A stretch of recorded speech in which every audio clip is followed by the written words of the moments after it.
이 땡중이 왜 여기 와서 행패야? 여기 절 아니에요. 법당 가서 기도나 하세요. 평생 군을 지킨 스님에게 돌아온 건 모욕뿐이었습니다. 그러나 그 순간 합참의장이 헬기를 타고 나타나 무릎을 꿇었습니다. 손자 면회장에서 드러난 여군 장성 스님의 전설 같은 이야기. 충청도 깊숙한 산골, 아침 안개가 서서히 걷히는 소박한 암자에서 하루가 시작됩니다.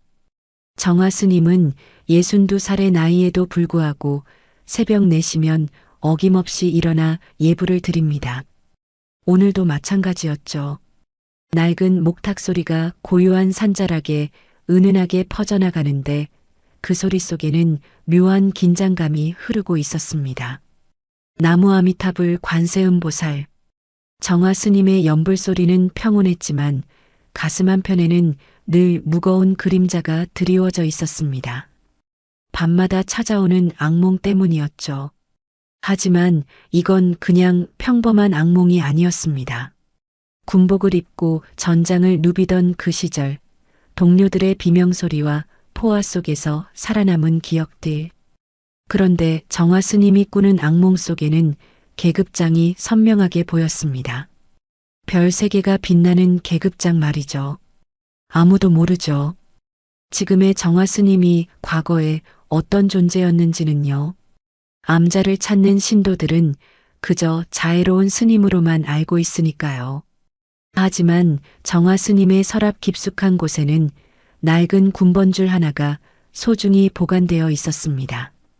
그 군번줄에는 아무도 상상할 수 없는 비밀이 숨어 있었어요. 예불을 마치고 나서 정화 스님은 작은 부엌으로 향했습니다. 오늘은 특별한 날이었거든요. 손자 민재가 입대한 지 벌써 2달이 지났는데 이번 주말이 첫 면회일이었습니다. 스님의 얼굴에 미소가 번지죠. 평소 무표정하던 얼굴이 손자 생각만 하면 이렇게 부드러워집니다. 그런데 민재가 배치받은 부대를 처음 들었을 때 정화 스님의 반응은 남달랐어요. 강원도 화천 백호특전 여단이라는 말을 듣는 순간 스님의 손이 미묘하게 떨렸거든요. 다른 사람들은 그냥 특전사라고 하면 우리 민재가 엘리트 부대에 갔구나 정도로 생각하겠지만 정화 스님에게는 다른 의미였습니다. 민재가 좋아하던 김치전을 해줘야지. 정화 스님은 정성껏 반죽을 만들기 시작했습니다. 김치는 직접 담근 것으로 민재가 어릴 때부터 가장 좋아하던 음식이었어요. 하지만 김치전을 부치면서도 스님의 마음 한구석에는 불안감이 자리했습니다. 특전사라는 곳이 어떤 곳인지, 그곳의 훈련이 얼마나 혹독한지 너무나 잘 알고 있었거든요. 깻잎 무침도 빠뜨릴 수 없죠. 민재가 할머니가 만든 깻잎 무침이 세상에서 제일 맛있다고 했던 말이 아직도 귀에 생생합니다. 그런데 정화 스님이 깻잎을 다듬으면서 보인 손놀림은 보통 할머니들과는 달랐어요. 정확하고 빠르면서도 어딘가 날카로운 면이 있었죠. 마치 훈련받은 사람의 손놀림 같았습니다. 도시락통에 음식을 정성스럽게 담으면서 스님은 속으로 중얼거렸습니다. 군대가 어떤 곳인지 누구보다 잘 알지. 하지만 내 피부치 하나 군복 입었다 생각하니 내 마음이 달라지네. 정화 스님의 이 말에는 깊은 의미가 숨어 있었어요. 단순히 군대를 경험했다는 게 아니라 그보다 훨씬 더 깊은 차원에서 군대를 알고 있었거든요. 스님의 눈빛에는 때때로 예리함이 스쳐 지나갔는데 그건 보통 스님들에게서는 찾아볼 수 없는 특별한 것이었습니다. 달력을 보니 빨간 동그라미가 그려진 날짜가 보입니다. 면회일이라고 표시해 둔 거죠. 내일이면 드디어 민재를 만날 수 있어요. 하지만 정화 스님은 한 가지 걱정이 더 있었습니다. 혹시 민재가 자신을 알아볼까 하는 걱정 말이에요. 물론 민재는 할머니가 과거에 어떤 일을 했는지 전혀 모르죠. 하지만 부대 안에서 혹시나 하는 일이 생길까봐 마음이 무거웠어요. 민재야, 할머니가 맛있는 거 많이 싸갈게. 조금만 기다려라. 정화 스님은 도시락통을 들여다보며 흐뭇한 미소를 지었습니다. 김치전, 깻잎 무침, 그리고 민재가 좋아하는 나물 반찬들까지. 부대에서 먹는 밋밋한 급식보다는 훨씬 맛있을 거예요. 하지만 스님의 마음 깊숙한 곳에서는 다른 생각들이 꿈틀거리고 있었습니다. 서랍을 열어 낡은 군번줄을 꺼내보던 정화 스님. 그 군번줄에는 세월의 흔적이 고스란히 배어 있었어요. 하지만 더 중요한 건 그 군번줄이 보통 병사들의 것과는 확연히 다르다는 점이었습니다. 재질부터가 달랐거든요. 이건 고위 장교들만이 착용할 수 있는 특별한 것이었어요. 정화 스님은 군번줄을 다시 서랍 깊숙이 넣으면서 한숨을 내쉬었습니다. 내일 면회를 가면 과연 아무 일 없이 돌아올 수 있을까요? 아니면 감춰둔 과거가 다시 수면 위로 떠오르게 될까요? 스님 자신도 확신할 수 없었습니다. 다만 한 가지 확실한 건 손자 민재만큼은 반드시 지켜내겠다는 각오였어요. 밤이 깊어가면서 암자는 더욱 고요해졌습니다. 하지만 정화 스님의 마음은 전혀 평온하지 않았어요. 내일 있을 면회에 대한 기대와 불안이 교차하면서 잠들기 힘든 밤을 보내야 했거든요. 과연 내일은 어떤 하루가 될까요? 새벽 5시 정화 스님은 결국 한잠도 제대로 이루지 못한 채 일어났습니다. 평소보다 1시간이나 일찍 깬 거죠. 마음이 너무 복잡해서 잠이 오지 않았거든요. 손자를 만난다는 기대감과 함께 설명할 수 없는 불안감이 계속 엄습했어요. 부대까지 가려면 새벽 버스를 타야 했습니다. 화천까지는 2시간 넘게 걸리는 먼 길이었죠. 정화 스님은 어제 준비해둔 도시락을 점검했어요. 김치전이 식어서 딱딱해지지 않았나, 깻잎 무침이 물러지지 않았나 하나하나 살펴봤습니다. 민재가 좋아하는 음식들이니까 완벽해야 했어요. 민재야, 할머니가 간다. 중얼거리면서 승복을 단정히 여미던 정화 스님의 손이 잠시 멈췄습니다. 평소 입던 회색 승복 말고 조금 더 격식 있는 옷을 입어야 할까 하는 생각이 들었거든요. 하지만 이내 고개를 저었어요. 지금의 자신은 그저 손자를 그리워하는 평범한 할머니일 뿐이니까요. 버스 정류장까지 가는 산길은 아직 어둠이 가시지 않았어요. 하지만 정화 스님의 걸음걸이는 확실했습니다. 62살의 나이에도 불구하고 발걸음이 전혀 흔들리지 않았어요. 마치 정확한 목표를 향해 전진하는 군인의 행진 같았죠. 버스 안에서 정화 스님은 창밖 풍경을 바라보면서 과거를 떠올렸습니다. 젊은 시절 이런 식으로 부대를 방문했던 기억들이 새록새록 떠올랐어요. 하지만 그때는 면회객이 아니라 전혀 다른 신분이었죠. 버스가 화천에 가까워질수록 정화 스님의 마음은 더욱 복잡해졌어요. 드디어 백호특전여단 정문이 보였습니다. 위풍당당한 부대 정문과 철책, 그리고 경계를 서는 병사들의 모습이 한눈에 들어왔어요. 정화 스님은 잠시 걸음을 멈추고 깊이 숨을 들이마셨습니다. 이곳의 공기부터가 다른 곳과 달랐거든요. 긴장감과 규율이 배어있는 특별한 분위기였어요. 정문 초소에는 최대위가 앉아서 서류를 뒤적이고 있었습니다. 33살의 최대위는 전형적인 엘리트 장교 스타일이었어요. 반듯한 군복에 번쩍이는 계급장, 그리고 어딘가 오만해 보이는 표정까지. 정화 스님이 다가가자 최대위는 귀찮다는 듯 고개를 들었습니다. 백호여단 일병 박민재 면회 왔습니다. 할머니가 도시락을 싸왔습니다. 정화 스님의 목소리는 정중했지만 어딘가 당당함이 배어 있었어요. 하지만 최대위의 반응은 차가웠습니다. 서류를 대충 훑어보더니 비웃는 듯한 표정을 지었거든요. 오늘 면회일 아닙니다. 돌아가세요. 최대위의 말에 정화 스님의 가슴이 철렁 내려앉았어요. 달력을 잘못 본 걸까요? 분명히 면회일이라고 표시해뒀는데. 하지만 최대위의 태도는 단순히 날짜 확인하는 수준이 아니었어요. 여긴 경로당 아니에요. 할머니들이 심심하다고 아무 때나 오시면 곤란합니다. 최대위의 말투에는 명백한 무시와 조롱이 섞여 있었습니다. 주변에 있던 병사들 몇 명이 킥킥거리며 웃기 시작했어요. 그 웃음소리가 정화 스님의 귀에는 마치 날카로운 칼날처럼 들렸습니다. 정화 스님은 달력을 다시 한번 확인했어요. 분명히 오늘이 면회일이 맞았습니다. 그런데 최대위는 계속해서 거짓말을 하고 있었어요. 이런 상황에서 보통 할머니들이라면 당황해서 물러날 텐데 정화 스님의 눈빛은 오히려 더욱 날카로워졌습니다. 대위님, 정말 잠깐 얼굴만, 도시락만이라도 전해주면 안 되겠습니까? 정화 스님의 목소리에는 간절함이 묻어 있었지만 동시에 뭔가 다른 기운도 감돌았어요. 마치 이런 상황에 익숙한 사람의 여유로움 같은 것 말이죠.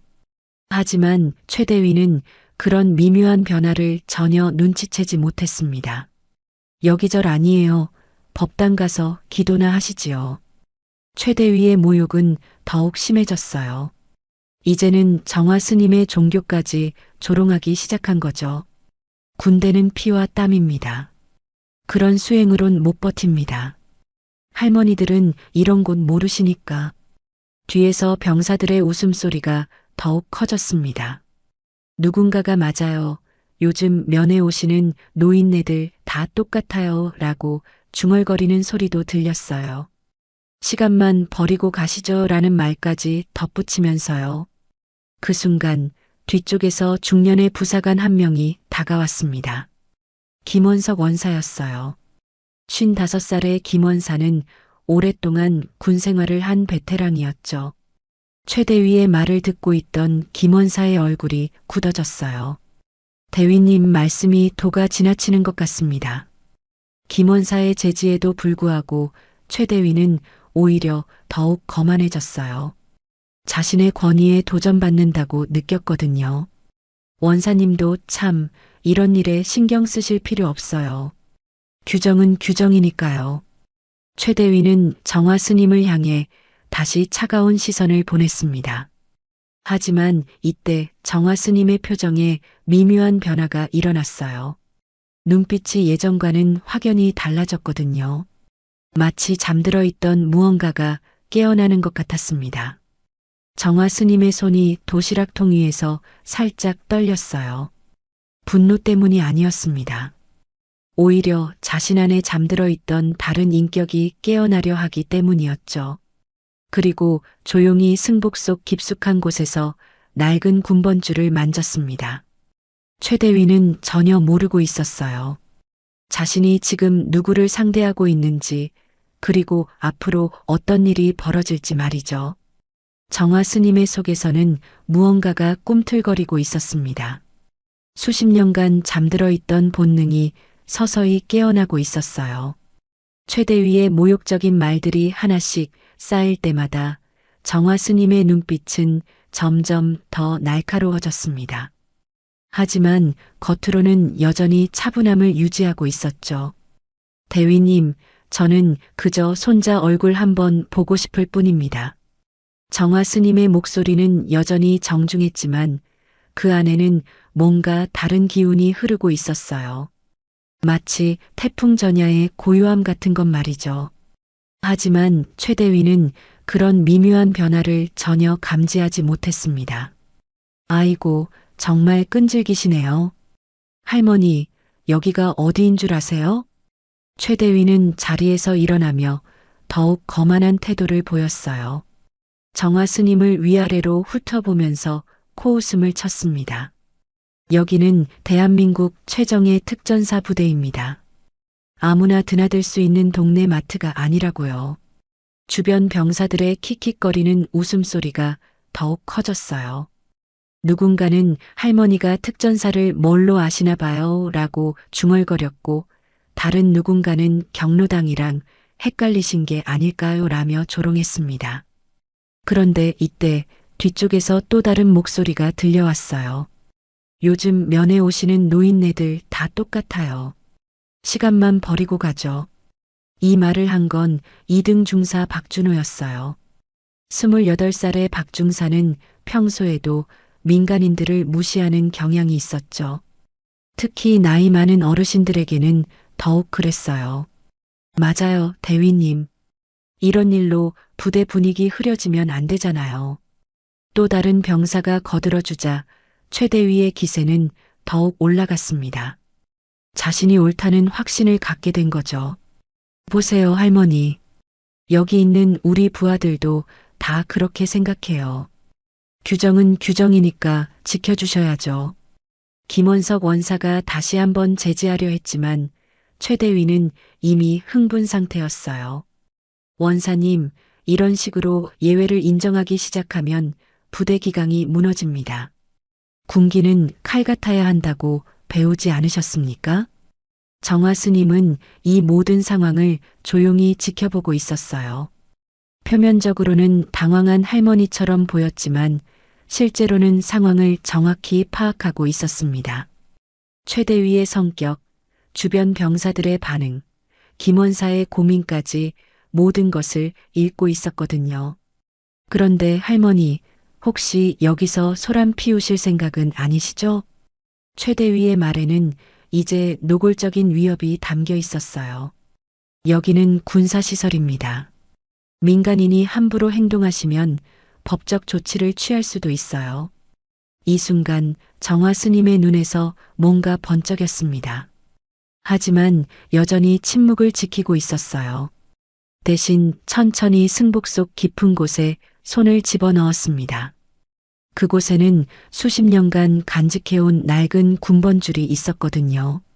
할머니가 이해를 못하시는 것 같으니까 쉽게 설명해 드릴게요.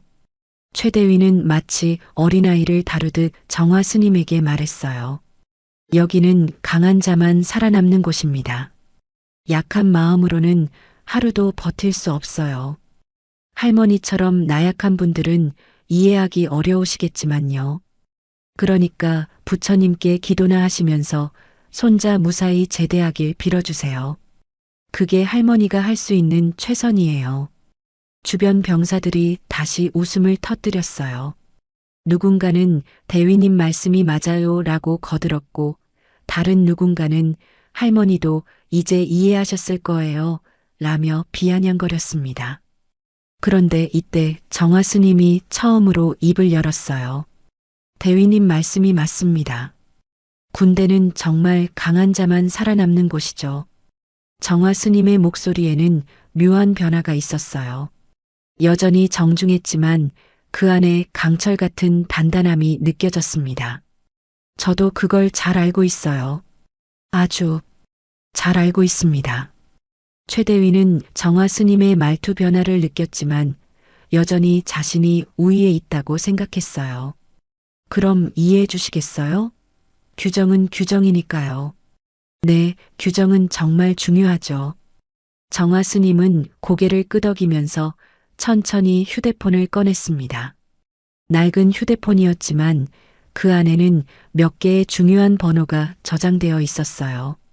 그런데 대위님, 혹시 규정보다 더 중요한 게 있다는 걸 아세요? 뭐가 규정보다 중요하다는 거죠? 최 대위가 비웃으며 물었을 때 정화 스님의 손가락이 휴대폰 화면을 터치했습니다. 주소록에서 특별한 번호 하나를 찾아낸 거죠. 주변 병사들이 수군거리기 시작했어요. 할머니가 뭘 하시려는 거야? 누구한테 전화하려나? 혹시 경찰서에 신고하려는 건 아니겠지? 김원석 원사는 불안한 표정으로 상황을 지켜보고 있었어요. 오랜 군 경험으로 느꼈는데 뭔가 심상치 않은 기운이 흐르고 있었거든요.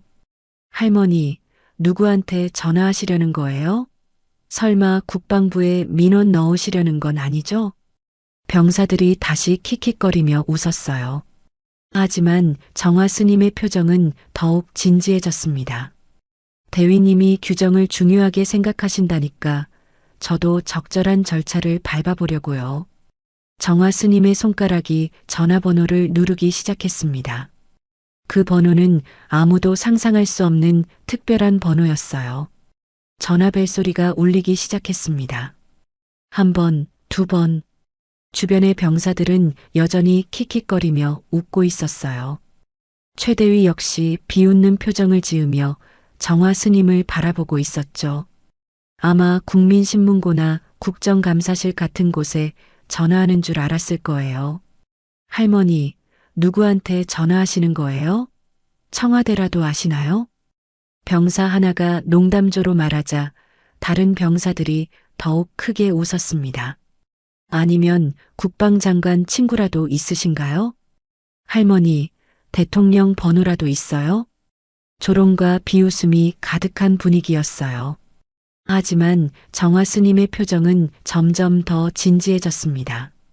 전화가 연결되기를 기다리는 동안 스님의 눈빛에는 과거의 기억들이 스쳐 지나갔어요. 그때 수화기 너머에서 낮고 묵직한 목소리가 흘러나왔습니다. 합참의장 이상훈입니다. 순간 주변이 조용해졌어요. 병사들의 웃음소리가 뚝 그쳤죠. 합참의장이라는 단어가 무엇을 의미하는지 모르는 사람은 없었거든요. 대한민국군 최고 위층 중에 최고 위층이었어요. 최대위의 얼굴이 순간 굳어졌습니다. 설마 정말 합참의장과 연결된 건 아니겠지 하는 의심의 눈빛으로 정화 스님을 바라봤어요. 하지만 스님의 다음 말을 듣고는 완전히 얼어붙었습니다. 상훈아, 나다. 정화 스님의 목소리는 이전과 완전히 달랐어요. 더 이상 조심스럽고 정중한 할머니의 목소리가 아니었습니다. 권위 있고 당당하며 어떤 거리낌도 없이 상대방을 부르는 목소리였어요. 전화기 너머에서 잠시 정적이 흘렀습니다. 그리고 떨리는 목소리가 들려왔어요. 스승님, 정화 장군님이십니까? 장군님이라는 단어가 정문 앞 공간에 울려 퍼졌습니다. 병사들의 얼굴이 하얗게 질렸어요. 최대위는 입을 벌린 채 말을 잇지 못했습니다. 김원석 원사의 눈이 크게 떠졌죠. 그래, 상훈아. 오랜만이다. 정화 스님의 목소리에는 이제 완전히 다른 인격이 드러나 있었어요. 수십 년간 감춰왔던 진짜 모습이 서서히 나타나고 있었습니다. 전화기 너머에서 합참의장의 목소리가 더욱 떨리면서 들려왔어요. 장군님, 어디에 계십니까? 혹시 무슨 일이? 화천 백호 특전 여단에 있다. 손자 면회 왔는데. 정화 스님이 말을 끝내기도 전에 합참의장의 다급한 목소리가 들렸습니다. 누가 감히 장군님을? 지금 즉시 확인해 보겠습니다. 주변 병사들은 완전히 패닉 상태였어요. 자신들이 방금까지 조롱하던 할머니가 합참의장과 이런 식으로 대화하다니 믿을 수가 없었거든요. 최대위는 얼굴이 새하얗게 변해서 벌벌 떨고 있었습니다. 자신이 얼마나 큰 실수를 저질렀는지 서서히 깨닫기 시작한 거죠. 장군님, 제가 바로 부대장에게 연락드리겠습니다. 잠시만 기다려 주십시오. 아니다, 상훈아. 그럴 필요 없어. 정화 스님의 목소리는 여전히 차분했지만 그 안에는 강철 같은 단단함이 배어 있었어요. 나는 그저 손자 얼굴 한번 보러 온 할머니일 뿐이야. 하지만 여기 대위라는 친구가 군인의 예의에 대해 가르쳐주고 싶어 하더구나. 합참의장의 목소리가 더욱 단호해졌습니다. 누구입니까? 제가 직접 처리하겠습니다. 이때 최대위가 더 이상 버티지 못하고 무릎을 꿇었어요. 다리에 힘이 완전히 빠진 거죠. 죄송합니다. 제가 잘못했습니다. 하지만 정화 스님은 전화를 끊지 않았어요. 대신 합참의장에게 말했습니다. 상훈아, 기억하냐? 내가 훈련장에서 탈진해서 쓰러졌을 때. 물론입니다, 장군님. 그때 장군님이 저를 업어내주지 않으셨다면. 그때 내가 너에게 뭐라고 했지? 합참의장의 목소리에서 감정이 묻어났어요. 동료를 지키는 게 군인의 첫 번째 임무라고. 그리고 예의는 계급보다 먼저라고 가르쳐 주셨습니다. 주변 병사들이 숨을 죽이고 이 대화를 듣고 있었어요. 자신들이 얼마나 큰 존재를 모독했는지 이제야 깨닫기 시작한 거죠. 맞다. 그런데 지금 여기서는 그런 기본도 모르는 군인들이 있더구나. 정화 스님의 시선이 최대위에게 향했어요. 최대위는 땀을 뻘뻘 흘리며 바닥에 엎드려 있었습니다. 장군님, 제가 즉시 조치하겠습니다.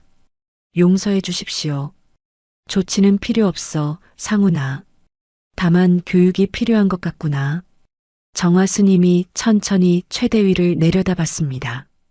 그 눈빛에는 수십 년간 쌓인 권위와 위엄이 고스란히 담겨 있었어요. 대위, 이제 알겠나? 진짜 군인이 무엇인지 말이야. 김원석 원사도 그제야 상황을 파악하고 정중히 경례를 올렸습니다. 다른 병사들도 하나둘씩 차렷 자세를 취하기 시작했어요. 하지만 이건 시작에 불과했습니다. 진짜 충격적인 일은 이제부터 벌어질 예정이었거든요. 전화 통화가 끝나자 정문 앞은 완전히 다른 분위기가 되었습니다. 방금까지 킥킥거리며 웃던 병사들은 모두 얼어붙어 있었고 최대위는 여전히 바닥에 무릎을 꿇은 채 벌벌 떨고 있었어요. 정화 스님은 휴대폰을 천천히 승복 속에 넣으면서 주변을 둘러봤습니다. 모두들 그렇게 놀랄 필요는 없어요. 정화 스님의 목소리는 다시 부드러워졌지만 그 안에 담긴 권위는 여전했어요. 병사들은 아무도 움직이지 못하고 있었습니다. 그런데 이때 부대 안쪽에서 웅성거리는 소리가 들려왔어요. 행정실 심부름을 나가던 손자 민재가 정문 쪽 소란을 듣고 다가오고 있었거든요. 민재는 무슨 일인지 궁금해하며 천천히 걸어왔습니다. 뭔 일이야? 왜 이렇게 조용해? 민재가 정문에 가까워지면서 정화 스님의 모습이 눈에 들어왔어요. 순간 민재의 얼굴이 밝아졌습니다. 할머니, 여긴 어떻게? 하지만 민재의 말은 거기서 멈췄어요. 주변 상황이 너무 이상했거든요. 무릎 꿇은 최대위, 경직된 채로 서 있는 병사들, 그리고 평소와는 완전히 다른 분위기의 할머니까지. 할머니, 이게 무슨 일이에요? 민재의 목소리에는 당황과 혼란이 가득했어요. 평생 자신이 알고 있던 할머니는 평범한 시골 스님이었는데 지금 보니 뭔가 완전히 다른 존재 같았거든요. 정화 스님은 민재를 보자 표정이 부드러워졌습니다. 하지만 동시에 복잡한 감정이 교차했어요. 손자에게 자신의 과거를 어떻게 설명해야 할지 막막했거든요. 민재야, 할머니가 면회왔단다. 그런데 할머니, 여기 분들은 왜 이래요? 대위님은 왜 무릎을 꿇고 계세요? 민재의 순진한 질문에 최대위의 얼굴이 더욱 새하얗게 변했어요. 자신이 지금까지 얼마나 큰 실수를 저질렀는지, 그리고 그 실수가 어떤 결과를 가져올지 상상만 해도 끔찍했거든요. 김원석 원사가 조심스럽게 입을 열었습니다. 민재야, 너 할머니가 어떤 분인지 알고 있었니? 네, 할머니요. 그냥 평범한 스님이신데요. 충청도 산골에서 수행하시고. 민재의 대답을 듣고 있던 병사들의 표정이 더욱 경직되었어요. 평범한 스님이라니 방금까지 합참의장과 그런 식으로 대화하던 분이요? 이때 부대 안쪽에서 급한 발걸음 소리가 들려왔습니다. 부대 내 소식이 빠르게 퍼진 거죠. 곧이어 중대장급 장교들이 하나둘씩 나타나기 시작했어요. 이게 도대체 무슨 상황입니까? 김중령이 다가오면서 상황을 파악하려 했지만 최대위는 여전히 말을 제대로 못하고 있었어요. 김원석 원사가 대신 상황을 설명하기 시작했습니다. 중령님, 이분이 민재 일병의 할머니시고, 그런데 합참의장님과 원사의 설명을 듣던 김중령의 얼굴이 점점 굳어졌어요. 그리고 정화 스님을 바라보는 시선이 완전히 달라졌습니다. 혹시 정화 장군님이십니까? 김중령의 조심스러운 질문에 정화 스님이 고개를 끄덕였어요. 오랜만입니다, 중령.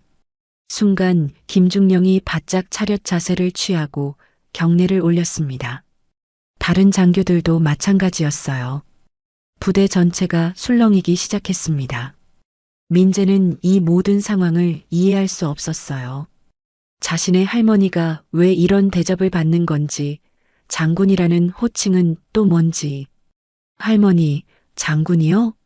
할머니가 장군이셨어요? 민재의 떨리는 목소리에 정화 스님의 마음이 아팠습니다. 손자에게는 평생 숨기고 싶었던 과거였거든요. 민재야, 할머니에겐 옛날 이야기가 있단다. 하지만 설명할 시간은 충분하지 않았어요. 부대 내부에서 더 큰 움직임이 감지되고 있었거든요. 이때 김중령이 조심스럽게 물었습니다. 장군님, 혹시 최대위가 신뢰를 범한 건입니까? 정화 스님은 여전히 무릎 꿇고 있는 최대위를 내려다봤어요. 그의 눈빛에는 분노보다는 실망이 담겨 있었습니다. 신뢰라기보다는 교육의 부재겠지요. 죄송합니다. 정말 죄송합니다. 최대위가 다시 한번 고개를 숙이며 사과했지만 이미 엎질러진 물이었어요. 그런데 갑자기 하늘에서 우문거리는 소리가 들려오기 시작했습니다. 헬기 소리였어요. 그것도 보통 헬기가 아닌 군용 헬기의 독특한 엔진음이었습니다. 병사들이 하늘을 올려다보기 시작했어요. 점점 가까워지는 헬기 소리에 모든 사람들의 시선이 하늘로 향했습니다. 헬기다. 저게 뭔 헬기야? 혹시 합참의장님 헬기 아닌가? 병사들의 웅성거림이 커졌어요. 정화 스님은 하늘을 올려다보며 작은 한숨을 내쉬었습니다. 상훈이 이 녀석 역시 성격이 그대로구나. 민재는 더욱 혼란스러워했어요. 헬기까지 오는 상황이라니 도대체 할머니가 누구이길래 이런 일이 벌어지는 건지 전혀 이해할 수 없었거든요. 헬기 소리가 점점 더 가까워졌습니다. 이제 곧 착륙할 것 같았어요. 부대 전체가 긴장으로 가득 찼습니다. 과연 헬기에서 누가 내릴까요? 헬기 소리가 점점 더 커지면서 부대 전체가 술렁이기 시작했습니다. 하늘에서 내려다 보이는 헬기는 일반적인 군용 헬기가 아니었어요. 합참의장 전용기였거든요.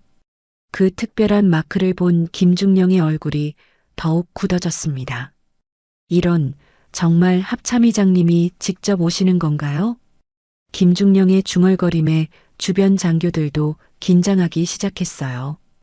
평소 같으면 꿈에서나 볼 수 있는 최고 위층이 직접 부대로 오는 상황이었거든요. 민재는 여전히 상황을 파악하지 못하고 있었습니다. 할머니 때문에 이 모든 일이 벌어지고 있다는 게 믿어지지 않았어요. 할머니, 저 헬기가 할머니 때문에 온 거예요? 정화 스님은 민재를 바라보며 안쓰러운 표정을 지었습니다. 손자에게 이런 모습을 보여주고 싶지 않았는데 상황이 걷잡을 수 없이 커져버린 거죠. 민재야, 할머니가 설명해 줄게. 하지만 지금은 헬기가 부대 내 활주장에 착륙하기 시작했습니다. 강한 바람이 일면서 모든 사람들이 몸을 웅크렸어요. 최대위는 여전히 무릎을 꿇은 채로 헬기 착륙을 지켜보고 있었습니다. 착륙이 완료되자 헬기 문이 열렸어요. 그리고 그 안에서 군복을 단정히 차려입은 한 사람이 급하게 뛰어내렸습니다. 합동참모본부 의장 이상훈이었어요. 이상훈 장군은 58살의 나이에도 불구하고 놀라울 정도로 민첩하게 움직였습니다. 헬기에서 내리자마자 주변을 둘러보더니 정화 스님을 발견했어요. 그 순간 놀라운 일이 벌어졌습니다. 대한민국군 최고 위층 중 한 명인 합참의장이 정화 스님 앞에서 무릎을 꿇은 거예요. 합동참모본부 의장 이상훈 은사님께 경례드립니다. 이상훈 장군의 목소리는 떨리고 있었어요. 감격과 존경, 그리고 죄송함이 뒤섞인 복잡한 감정이 드러나 있었습니다. 부대의 모든 사람들이 이 광경을 믿을 수 없다는 표정으로 바라봤어요. 합참의장이 한 민간인에게 무릎을 꿇고 경례를 올리다니 상상도 할 수 없는 일이었거든요. 민재의 다리가 후들거렸습니다. 자신의 할머니가 도대체 누구이길래 이런 일이 벌어지는 건지 전혀 이해할 수 없었어요. 상훈아, 일어서거라. 여기서 이러면 안 된다. 정화 스님의 조용한 말에 이상훈 장군이 천천히 일어났지만 그의 눈에는 여전히 눈물이 맺혀 있었어요. 장군님을 모시겠다고 말씀드렸는데 이런 일이 벌어지다니 정말 죄송합니다. 이상훈 장군은 주변을 둘러보다가 여전히 무릎 꿇고 있는 최대위를 발견했습니다. 그의 표정이 순간 차갑게 변했어요. 누가 감히 은사님께 무례를 범했습니까? 이상훈 장군의 목소리에는 분노가 담겨 있었어요. 김중령이 급하게 상황을 설명하려 했지만 이상훈 장군의 표정은 점점 더 굳어졌습니다. 최대위. 이상훈 장군의 호명에 최대위가 온몸을 떨면서 대답했어요. 예. 당신이 우리 은사님께 무례를 범한 겁니까? 최대위는 말을 제대로 잇지 못했어요. 목소리가 떨려서 나오지 않았거든요. 그런데 이때 정화 스님이 조용히 입을 열었습니다. 상훈아, 진정해라. 그보다 내가 너에게 하고 싶은 말이 있다. 이상훈 장군이 즉시 정화 스님에게 집중했어요. 기억하느냐? 내가 훈련장에서 기절했을 때 말이야. 물론입니다. 장군님이 저를 업어내 주시지 않으셨다면. 이상훈 장군의 목소리가 떨렸어요. 그때의 기억이 생생하게 떠올랐거든요. 그때 저는 신병이었고 혹독한 훈련을 견디지 못해 쓰러졌습니다. 다른 교관들은 모두 포기하라고 했지만 장군님만이 저를 포기하지 않으셨어요. 주변 병사들이 숨을 죽이고 이 대화를 듣고 있었어요. 합참의장의 과거 이야기를 직접 듣는다는 것 자체가 믿기 어려운 일이었거든요. 장군님이 직접 저를 업고 의무실까지 데려가 주셨습니다. 그리고 말씀하셨죠. 동료를 버리는 군인은 진짜 군인이 아니다라고. 정화 스님이 고개를 끄덕였어요. 그래, 그때 너는 울면서 말했지. 다시 한번 기회를 달라고. 네, 그리고 장군님은 제게 가장 중요한 것을 가르쳐 주셨습니다. 이상훈 장군의 시선이 최대위에게 향했어요. 선배님이 아니었다면 저는 지금 이 자리에 없었을 것입니다. 장군님은 제 인생의 은인이십니다. 민재는 이 모든 대화를 들으면서 점점 더 혼란스러워졌어요. 할머니가 합참의장의 은인이라니, 그것도 군대에서요?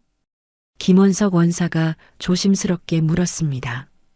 혹시 정화 장군님이 그 유명한... 맞습니다. 이상훈 장군이 단호하게 대답했어요. 이분이 바로 우리 군의 전설 정화 장군님이십니다.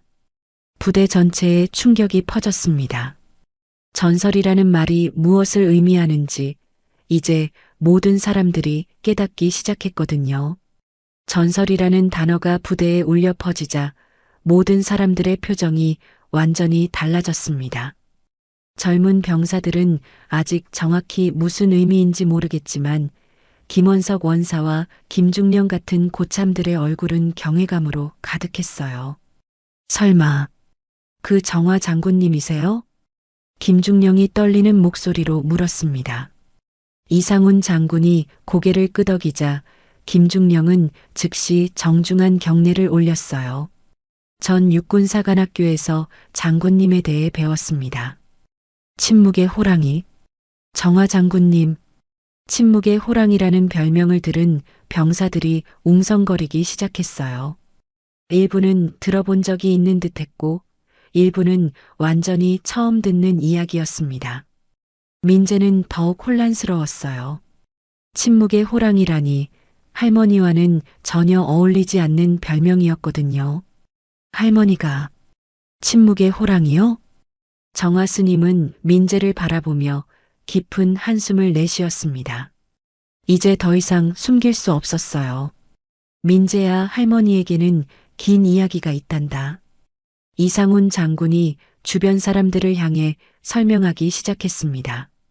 여러분이 아셔야 할 것은 이분이 단순한 전설이 아니라는 겁니다. 정화 장군님은 우리나라 최초의 여성 준장이셨어요. 부대에 정적이 흘렀습니다. 최초의 여성 준장이라니 그 의미가 얼마나 큰지 모든 사람들이 깨닫기 시작했어요.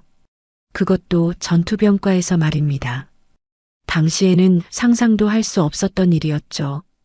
김원석 원사가 감탄하며 말했어요. 그러고 보니 제가 신병 때 들었던 이야기가 혹시 무인도 훈련 사건이? 이상훈 장군의 눈이 반짝였어요. 그렇습니다.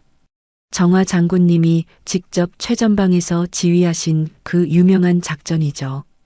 정화 스님은 과거를 회상하며 조용히 말했습니다. 그건 별것 아니었어. 그저 해야 할 일을 했을 뿐이지. 하지만 이상훈 장군은 다르게 생각했어요. 별것 아니라니요. 장군님은 극한 상황에서 부하들을 모두 무사히 구출해내셨습니다. 그때 장군님의 판단력과 리더십이 없었다면 최대위는 이 모든 이야기를 들으면서 자신이 얼마나 큰 실수를 했는지 절감하고 있었어요. 자신이 조롱했던 할머니가 이런 분이었다니 땅에 묻히고 싶은 심정이었습니다. 그런데 장군님, 왜 갑자기 군복을 벗으신 건가요? 김중령의 질문에 정화 스님의 표정이 잠시 어두워졌어요. 그때는 개인적인 이유가 있었다. 이상훈 장군이 조심스럽게 설명을 이어갔습니다. 장군님은 전역 후 불교에 귀의하셨습니다. 하지만 군에서의 공로는 영원히 기억될 거예요. 민재가 떨리는 목소리로 물었습니다. 할머니, 그럼 정말 장군이셨던 거예요? 정화 스님은 민재의 손을 잡았어요. 그래, 민재야. 할머니는 예전에 군인이었단다. 하지만 지금은 그저 너를 사랑하는 할머니일 뿐이야. 이때 최대위가 더 이상 참지 못하고 일어섰습니다. 무릎으로 기어가면서 정화 스님의 발 앞에 완전히 엎드렸어요. 장군님, 정말 죄송합니다. 제가 정말 잘못했습니다. 최대위의 목소리는 완전히 떨리고 있었어요. 자신의 군 생활이 끝날 수도 있다는 두려움과 함께 진심으로 후회하는 마음이 섞여 있었습니다. 제가 얼마나 무례했는지 용서해 주십시오. 정화 스님은 최대위를 내려다보며 차분하게 말했습니다. 일어서거라, 대위. 최대위가 조심스럽게 고개를 들었어요. 너는 규정을 지킨 것까지는 잘했다. 하지만 예의는 규정보다 먼저 배워야 하는 것이야. 정화 스님의 목소리에는 분노가 아닌 가르침이 담겨 있었어요. 군인에게 가장 중요한 것이 무엇인지 아느냐? 예.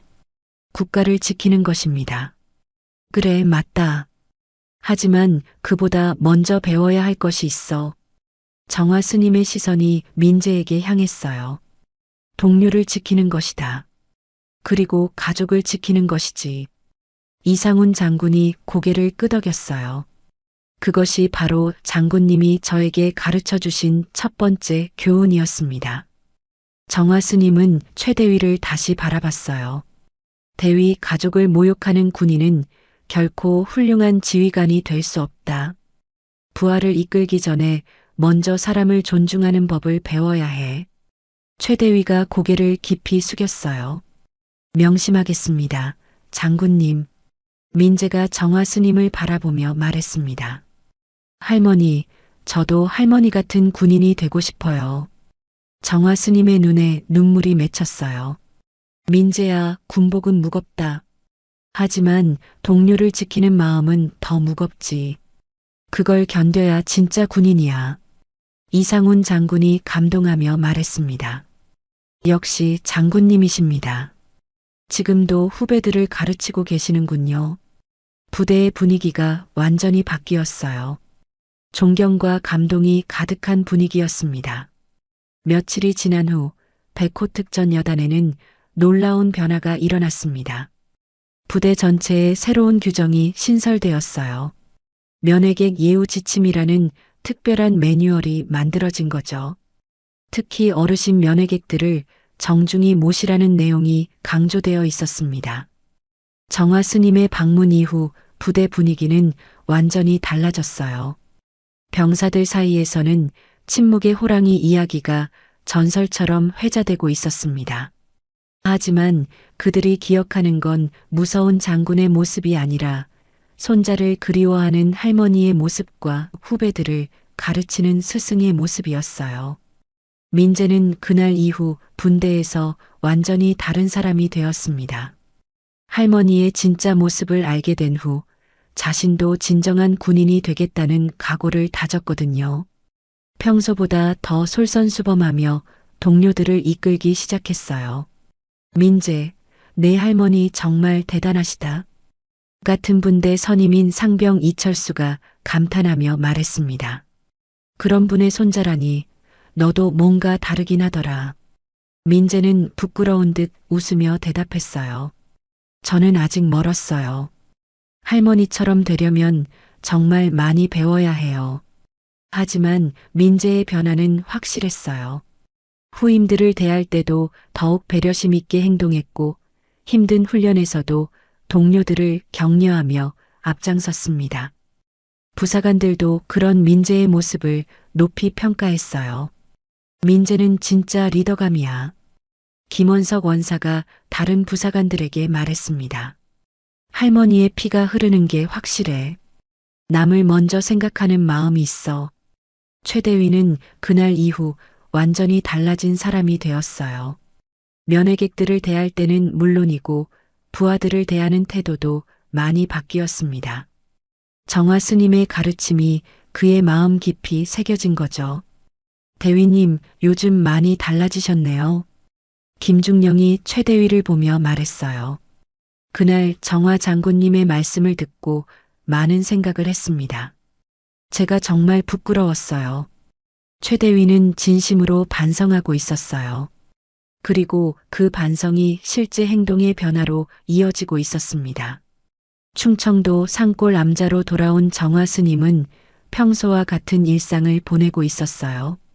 새벽 예불, 참선, 그리고 소박한 일과들. 하지만 마음 한편에는 따뜻한 감정이 자리하고 있었습니다. 민재가 잘 지내고 있겠지. 정화 스님은 손자가 보낸 편지를 다시 꺼내 읽었어요. 편지에는 민재의 변화된 마음가짐이 고스란히 담겨 있었습니다. 할머니, 저는 이제 정말 자랑스러워요.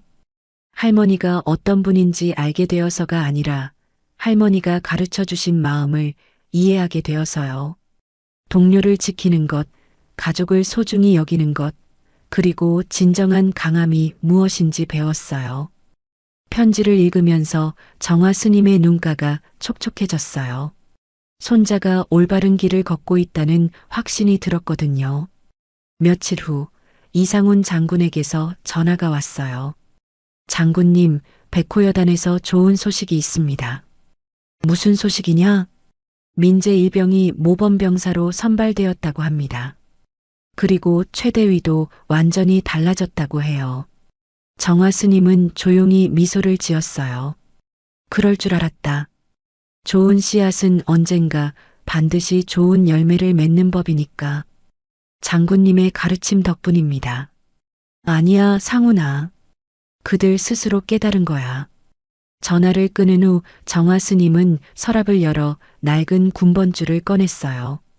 수십 년 전의 기억들이 되살아났지만 이제는 아프지 않았습니다. 오히려 자랑스러웠어요. 별 3개를 달았던 시절보다 오늘이 더 빛나는구나. 정화 스님은 군번줄을 다시 소중히 넣으면서 중얼거렸습니다. 나의 피와 정신이 손자에게 이어졌으니. 그날 저녁 정화 스님은 특별히 긴 시간 동안 기도를 올렸어요. 민재와 모든 군인들의 안전을 위해서, 그리고 진정한 군인 정신이 계속 이어지기를 바라면서요. 하늘 위로 구름이 천천히 흘러갔습니다. 세대를 넘어 이어지는 군인의 정신, 동료를 지키는 마음, 가족을 사랑하는 마음들이 하나로 연결되어 있었어요. 부대에서는 오늘도 젊은 군인들이 훈련을 받고 있었고, 암자에서는 할머니가 손자를 위해 기도하고 있었습니다. 그리고 그 모든 것들이 하나의 큰 사랑으로 이어져 있었어요. 정화 스님에게는 더 이상 과거의 영광이 중요하지 않았습니다. 지금 이 순간 손자가 올바른 군인으로 성장하고 있다는 것, 그리고 자신의 가르침이 다음 세대에 전해지고 있다는 것이 가장 큰 보람이었어요. 이것이야말로 진정한 유산이구나. 정화 스님은 평온한 미소를 지으며 하루를 마감했습니다. 내일도 변함없이 새벽 예불로 시작될 일상이지만 이제는 더욱 의미 있고 따뜻한 하루가 될 것 같았어요.